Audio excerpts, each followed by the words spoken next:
যখন কিছুই খেতে ভালো লাগবে না, একদম কম সময়ে বানিয়ে নিতে পারেন দারুণ এই আইটেমটা। আর এইটা আপনাদের মুখের রুচি ফিরিয়ে আনবে, এটা এতটা মজার হয়। প্রথমে এখানে একটা বেগুন নিয়েছি, 1 কাপ আলু, পটল নিয়েছি 1.5 কাপের মতো, বরবটি 1 কাপ, একটা টমেটোকে এইভাবে স্লাইস করে নিয়েছি, 2 টেবিল চামচের মতো পেঁয়াজ কুচি, আর দিয়ে দিচ্ছি কিছু রসুন কুচি, কয়েকটা কাঁচা মরিচকে মাঝখান দিয়ে ফালি করে দিয়ে দিচ্ছি। এরপর এখানে লাগবে 2টা চাপা শুটকি, আর শুটকিগুলোকে কিন্তু ভালো করে ধুয়ে তারপর এখানে নিতে হবে। সবগুলো সবজি কিন্তু ঠিক এইভাবে আমি কেটে নিয়েছি। এখন এখানে আমি 1/2 চা চামচ দিয়ে দিচ্ছি রসুন বাটা, 1.5 চা চামচের মতো দিয়ে দিচ্ছি মরিচ গুঁড়া, হলুদ গুঁড়া দিয়ে দিচ্ছি 1/2 চা চামচ, ধনিয়ার গুঁড়া 1/2 চা চামচ, স্বাদ মতো এখন লবণটা দিয়ে দিব। এরপর এখানে প্রায় 2 টেবিল চামচের মতো তেল দিয়ে দিচ্ছি। সব কিছুকে আমি হাত দিয়ে ভালো করে এইভাবে মাখিয়ে নিব।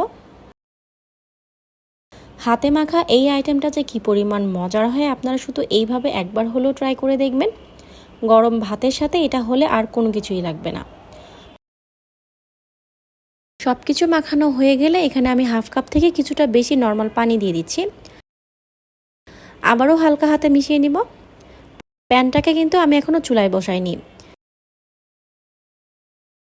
সব কিছু ভালো করে মাখানো হয়ে গেলে ঢাকনা দিয়ে ঢেকে এখন আমি এটাকে চুলায় বসিয়ে দিয়েছি। আর প্রথম অবস্থায় চুলাটা হাইতে রেখে কিছুক্ষণ রান্না করে নিতে হবে। এরপর হালকা হাতে একটু মিশিয়ে নিয়ে ঢাকনা দিয়ে ঢেকে এটাকে চুলার আঁচটা মিডিয়ামে রেখে ভালো করে রান্না করে নিতে হবে।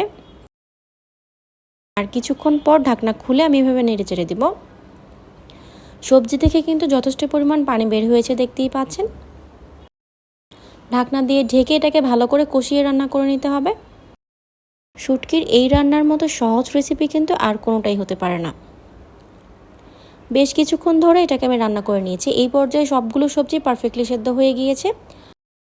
আর এটাকে এখন মাখা মাখা করে নেব। আপনারা চাইলে কিন্তু এটাকে আরও কিছুটা ভাজা করে নিতে পারেন, তবে আমি এই অবস্থায় এটাকে নামিয়ে নিচ্ছি।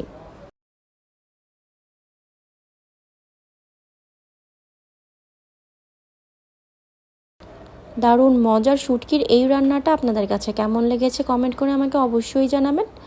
এমন সব মজার আর নতুন রেসিপি পেতে আমাদের ফেসবুক পেজটা ফলো করে রাখতে পারেন। আজ এ পর্যন্তই, সবাই অনেক বেশি ভালো থাকবেন। আল্লাহ হাফেজ।